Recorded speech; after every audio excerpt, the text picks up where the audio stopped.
Hello friends, कैसे हैं आप सब। आज हम संविधान का महत्वपूर्ण टॉपिक पढ़ने वाले हैं जिसका नाम है संघ एवं राज्य क्षेत्र। जबकि इससे पहले हमने कई टॉपिकों को बहुत ही महत्वपूर्ण तरीके से तैयार किया है जिससे किसी भी आगामी एग्जाम में परेशानी ना हो।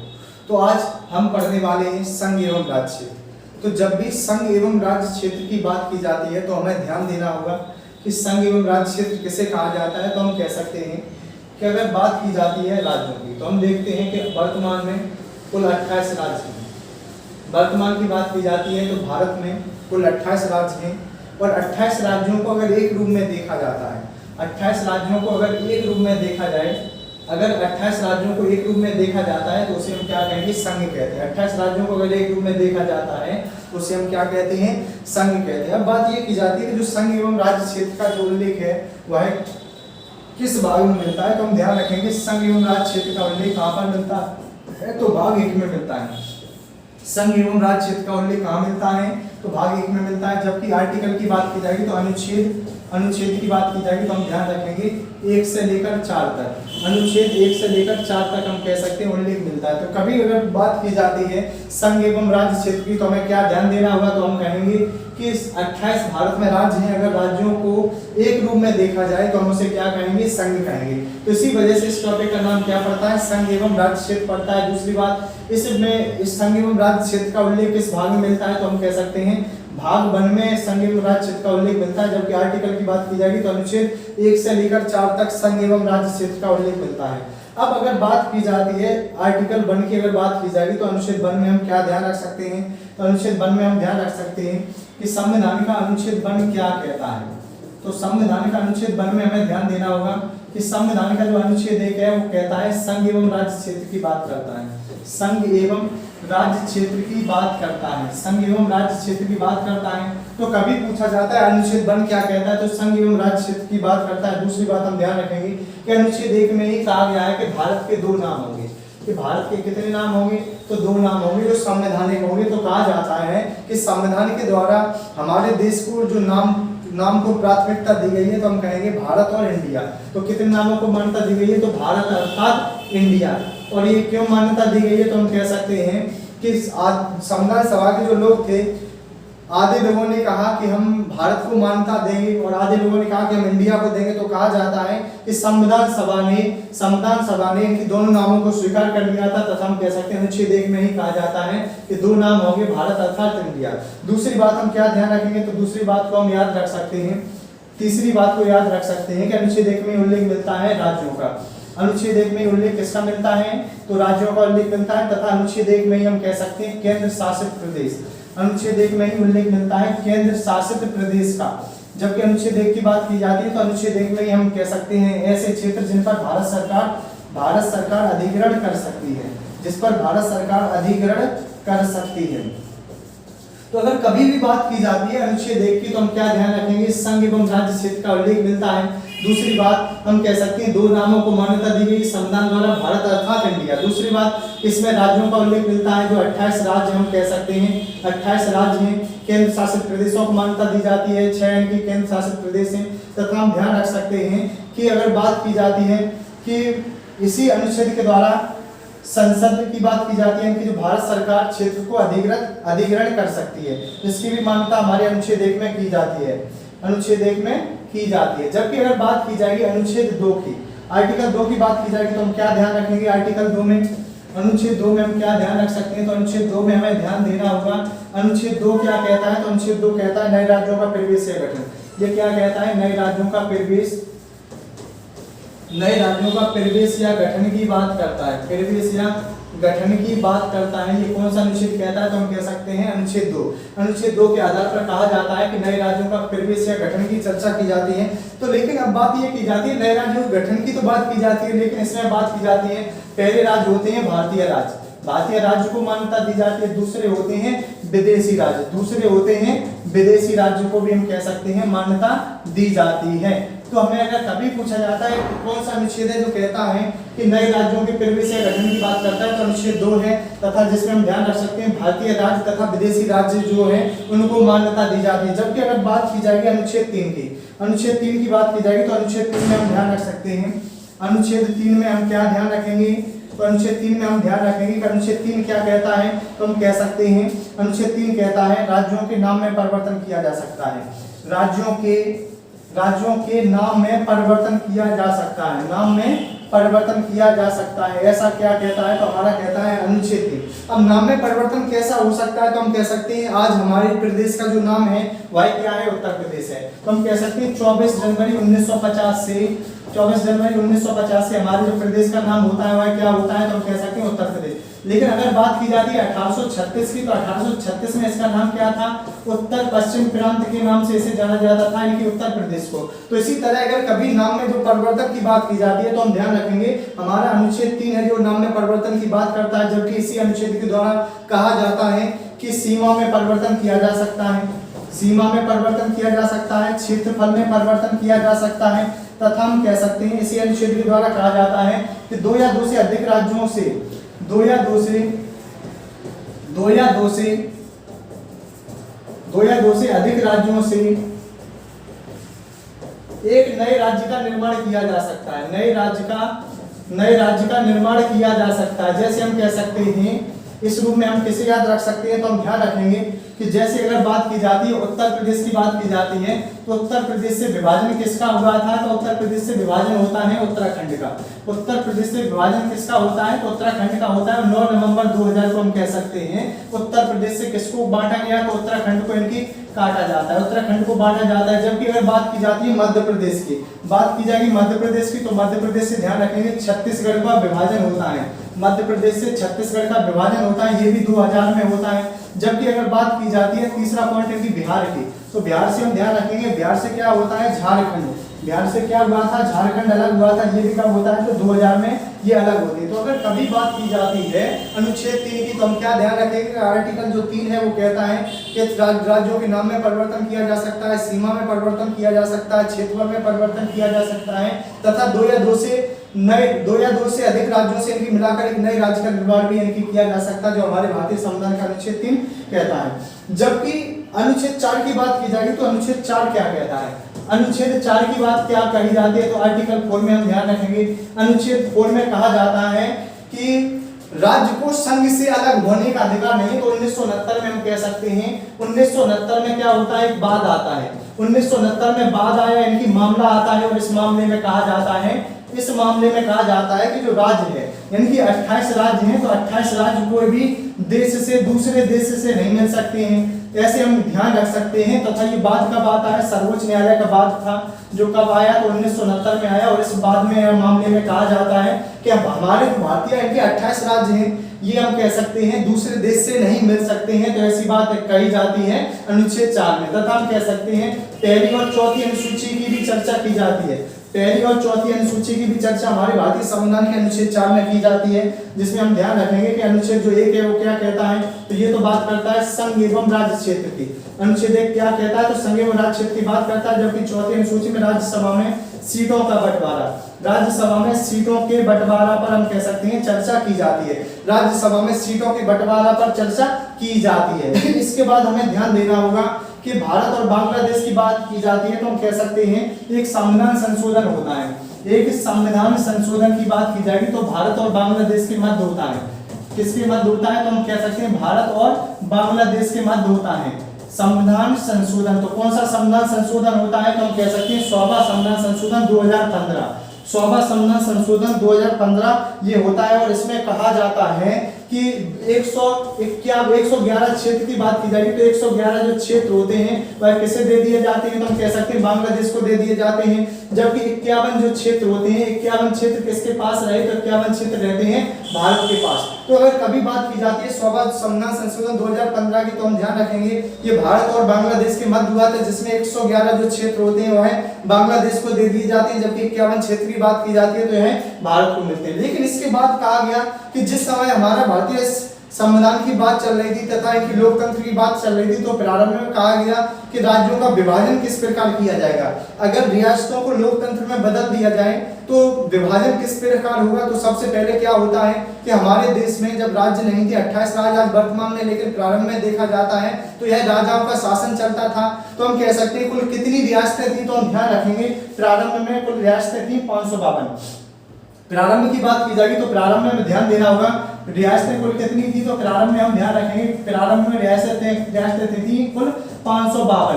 तो 552 में इनकी जो रियासतें थी, इन्होंने कहा कि हम राज्य के रूप में कन्वर्ट होना चाहते हैं, लेकिन क्या हुआ कि 3 रियासतों ने मना कर दिया।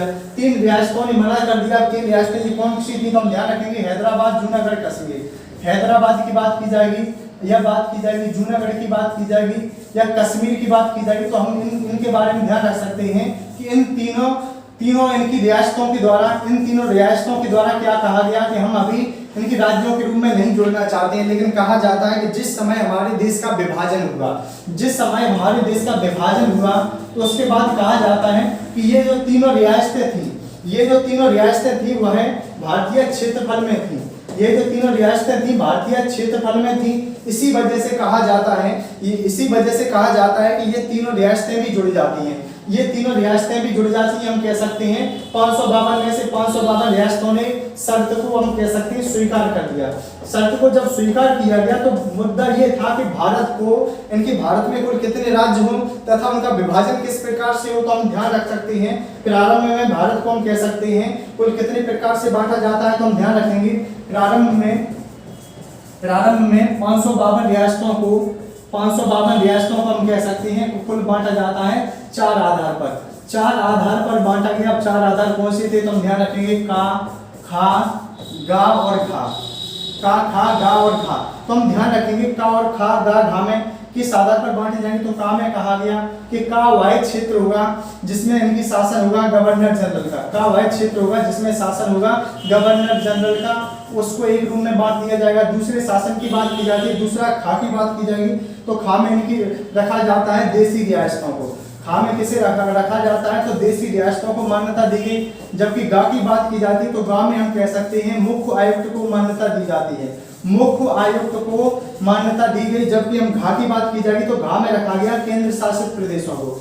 घा में किसे रखा गया, तो केंद्र शासित प्रदेशों को रखा गया। तो सर्वप्रथम अगर बात कभी की जाएगी कि भारत को किस आधार पर बांटा गया था, तो का, खा, गा, घा के रूप में बांटा गया। लेकिन हुआ क्या, कुछ समय बाद एक आयोग आया जिसका नाम था धर आयोग। कुछ समय बाद आयोग आया, धर आयोग आया, और धर आयोग ने कह दिया कि हम तुम्हारी बात से सहमत नहीं हैं। तो धर आयोग ने क्या कहा कि हम तुम्हारी बात से सहमत नहीं हैं और इस प्रकार से विभाजन नहीं होगा। तो धर आयोग के बारे में हम ध्यान रखेंगे। धर आयोग की बात की जाएगी तो धर आयोग इनकी जून 1948 में आता है। धर आयोग कब आता है, तो जून 1948 में आता है। और इस आयोग के जो अध्यक्ष थे वह कौन थे, तो एस के धर की अध्यक्षता में ये आयोग आता है। तो इसके आधार पर कहा गया कि भारत को का, खा, गा के रूप में नहीं बांटा जाएगा। बांटा किस आधार पर जाएगा, प्रशासनिक आधार पर। तो इसने कहा कि हम भारत को बांटेंगे लेकिन आधार होगा प्रशासनिक आधार। लेकिन हुआ क्या, जिस तरह प्रारंभ में का, खा, गा, घा को के लिए असहमति जताई गई, तो उसी तरह हम कह सकते हैं जो धर आयोग के लिए भी इनकी असहमति जताई जाती है। तो इसके बाद क्या हुआ कि एक समिति आई जिसका नाम था जेबीपी समिति। समिति कौन सी थी, तो जेबीपी समिति आती है इसके बाद। तो जेबीपी समिति की बात की जाएगी तो हम क्या ध्यान रखेंगे, तो जेबीपी समिति। तो जेबीपी समिति से हम ध्यान रख सकते हैं ये कब आती है, तो हम ध्यान रखना होगा कि ये जो समिति थी दिसंबर 1948 में ये समिति आई। और इसी समिति के द्वारा कहा गया कि हम भारत का विभाजन प्रशासनिक आधार पर नहीं बल्कि हम भाषा के आधार पर, भाषा के आधार पर हम कह सकते हैं विभाजन किया जाएगा, इनके राज्यों को बांटा जाएगा। लेकिन हुआ क्या कि एक व्यक्ति थे पॉटिस श्री रामुलु। तो रामुलु के द्वारा क्या कहा गया, ये चाहते थे कि जल्दी से इनकी राज्य का गठन हो जाए, जिसकी वजह से हम कह सकते हैं इन्होंने आमरण अनशन किया था। आगे चलकर क्या होता है कि इनकी मृत्यु भी हो जाती है। जब मृत्यु के उपरांत हम कह सकते हैं कि जेबीपी समिति के द्वारा हम ध्यान रखेंगे कि इनकी भाषा के आधार पर 1 अक्टूबर 1953 की बात की जाएगी। 1 अक्टूबर 1953 को हम कह सकते हैं भाषा के आधार पर गठन होने वाला पहला राज्य। भाषा के आधार पर गठित होने वाला पहला राज्य कौन बनता है, तो हम कह सकते हैं पहला राज्य बनता है आंध्र प्रदेश। भाषा के आधार पर गठित होने वाला पहला राज्य कौन सा बनता है, तो हम ध्यान रखेंगे आंध्र प्रदेश बनता है। लेकिन हुआ क्या, वो होता क्या है, तो हम कह सकते हैं जिस तरह अभी हर बात पर असहमति जताई जा रही थी, तो क्या हुआ कि जेबीपी समिति पर भी, जेबीपी जो समिति के द्वारा ये गठन किया गया था, तो जेबीपी समिति से प्रश्न ये भी बन जाता है कि जेबीपी समिति के सदस्यों को हम कैसे याद रखेंगे, तो हम याद रख सकते हैं जैसे जवाहरलाल नेहरू, जैसे जवाहरलाल नेहरू, बी से वल्लभ भाई पटेल को याद रख सकते हैं, पी से पट्टाभी सीतारमैया, पट्टाभी सीतारमैया को हम याद कर सकते हैं। इसके बाद अगर बात की जाएगी आगे की, तो हम ध्यान रखेंगे क्या, तो हम याद रखेंगे एक आयोग जिसका नाम था फजल अली आयोग, याद रखेंगे फजल अली आयोग को।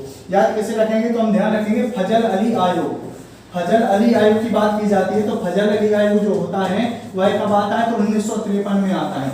फजल अली आयोग कब आता है, तो 1953 में आता है। उसी के द्वारा एक अधिनियम आया, राज्य पुनर्गठन अधिनियम, इसी के द्वारा एक अधिनियम आता है, राज्य पुनर्गठन एक्ट आता है 1956, और कहा जाता है इसी अधिनियम के द्वारा ही इनके हम कह सकते हैं 14 राज्य और 6 केंद्र शासित प्रदेश, 14 राज्य और 6 केंद्र शासित प्रदेशों को मान्यता दी जाती है। और इसके द्वारा क्या कहा गया था, तो फजल अली आयोग ने कहा था कि एकमात्र भाषा के आधार पर, एकमात्र भाषा के आधार पर हम राज्यों का गठन नहीं कर सकते, एकमात्र भाषा के आधार पर राज्यों का गठन नहीं कर सकते हैं। दूसरी बात इनके द्वारा कहा जाता है कि भाषा के साथ साथ इनकी रीजन और क्या होनी चाहिए, तो सांस्कृतिक रीजन होनी चाहिए, सांस्कृतिक रीजन होनी चाहिए तथा आर्थिक रीजन होनी चाहिए, तथा इनके द्वारा कहा जाता है कि राजनीतिक रीजन होने चाहिए, राजनीतिक कारण होने चाहिए, और आधार पर राज्यों को गठन किया जाएगा। लेकिन तो इस तरह देखते हैं कि संघ एवं राज्य क्षेत्र इनकी किस प्रकार आगे बढ़ता है। लेकिन अगर बात की जाती है 14 राज्य जो थे इनको कब मान्यता दी जाती है, तो उसको भी हम एक रूप में ध्यान रखेंगे।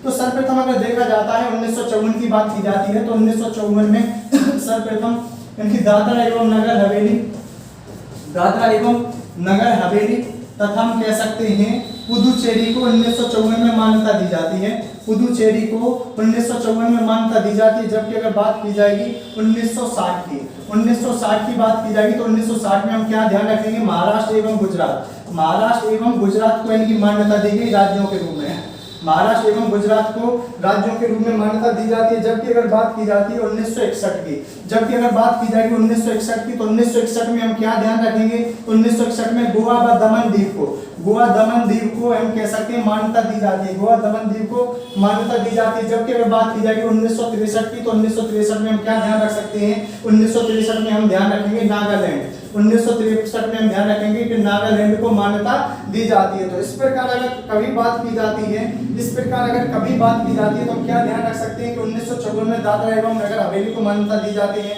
और पुदुचेरी को मान्यता दी जाती है। और 1960 की बात की जाएगी, 1960 में इनकी मद्रास, महाराष्ट्र एवं गुजरात को मान्यता दी गई। 1961 की बात की जाएगी, तो 1961 में गोवा दमन व दीव को मान्यता दी जाती है। जबकि 1963 की बात की जाती है तो नागालैंड को मान्यता दी जाती है। 1963 में इनकी किसे मान्यता दी जाती है, तो नागालैंड को मान्यता दी जाती है। इसके बाद आगे की कहानी क्या होती है, तो आगे की कहानी को हम देखेंगे, आगे कहानी क्या होती है, तो इसको हम याद रख सकते हैं। आगे की कहानी की बात की जाती है, तो सर्वप्रथम इसके बारे में याद रखेंगे कि होता क्या है। तो होता ये है 1966 की बात थी 1966 की। तो 1966 में क्या होता है, किसे मान्यता दी जाती है, तो हरियाणा, हिमाचल प्रदेश, हरियाणा, हिमाचल प्रदेश, हिमाचल प्रदेश और चंडीगढ़, हरियाणा, हिमाचल प्रदेश और चंडीगढ़ को हम कह सकते हैं मान्यता दी जाती है। कब दी जाती है, तो 1966 में मान्यता दी जाती है। जबकि अगर बात की जाती है 1972 की, अगर बात की जाएगी 1972 की, तो 1972 में हम कह सकते हैं, 1972 में किसे मान्यता दी जाती है, तो 1972 में हम कह सकते हैं 1972 में मान्यता दी जाती है मेघालय, मणिपुर, मिजोरम, मेघालय, मणिपुर, मिजोरम, मेघालय, मणिपुर, मिजोरम को मान्यता दी जाती है, मेघालय, मणिपुर और त्रिपुरा। तो हमें यह ध्यान देना होगा मेघालय, मणिपुर और त्रिपुरा। तो सर्वप्रथम हमें यहाँ पे क्या ध्यान देना होगा, तो मेघालय, मणिपुर, त्रिपुरा की यहाँ पर बात की जाती है। तो सर्वप्रथम यहाँ पर हमें यह देखना होगा कि जब भी बात की जाएगी 1972 की, जब भी बात 1972 की जाएगी, तो 1972 में हम किसे याद रखेंगे, कैसे मान्यता दी जाती है, मेघालय, मणिपुर और त्रिपुरा को मान्यता दी जाती है। जबकि इसके बाद अगर देखा जाता है, इसके बाद होता क्या है, तो हम कह सकते हैं 1947 की बात की जाएगी, तो 1947 में मान्यता दी गई थी सिक्किम को। 1947 में मान्यता किसे दी जाती है, तो सिक्किम को मान्यता दी जाती है, सिक्किम को। जबकि अगर देखा जाता है 2000 की बात की जाती है तो 2000 में हम देखते हैं कि देखा जाता है कि क्या बनता है, तो उत्तर प्रदेश से उत्तराखंड का विभाजन किया जाता है, बिहार से झारखंड का विभाजन किया जाता है, बिहार से झारखंड का विभाजन किया जाता है, जबकि मध्य प्रदेश से किसका विभाजन किया जाता है, तो हम ध्यान रखेंगे छत्तीसगढ़ का विभाजन किया जाता है। जबकि इसके बाद की कहानी क्या होती है, तो हम देखते हैं 2014, तो 2014 की बात की जाती है तो 2014 एक अंतिम डेट थी, और 2014 में हम देखते हैं कि 2014 में होता क्या है, तो 2014 में क्या हुआ कि 2014 में अंतिम एक जो राज्य बनता है जिसका नाम था तेलंगाना। ये अंतिम राज्य कौन सा था, तो तेलंगाना को मान्यता दी जाती है। तो सर्वप्रथम इस वीडियो के माध्यम से हमने देखा कि संघ एवं राज्य क्षेत्र का उद्देश्य क्या होता है तथा इन्होंने हमारे भारतीय समाज पर क्या प्रभाव डाला उसको हमने समझा। अगर वीडियो पसंद आता है तो चैनल को लाइक, सब्सक्राइब एंड शेयर करें। वीडियो देखने के लिए धन्यवाद।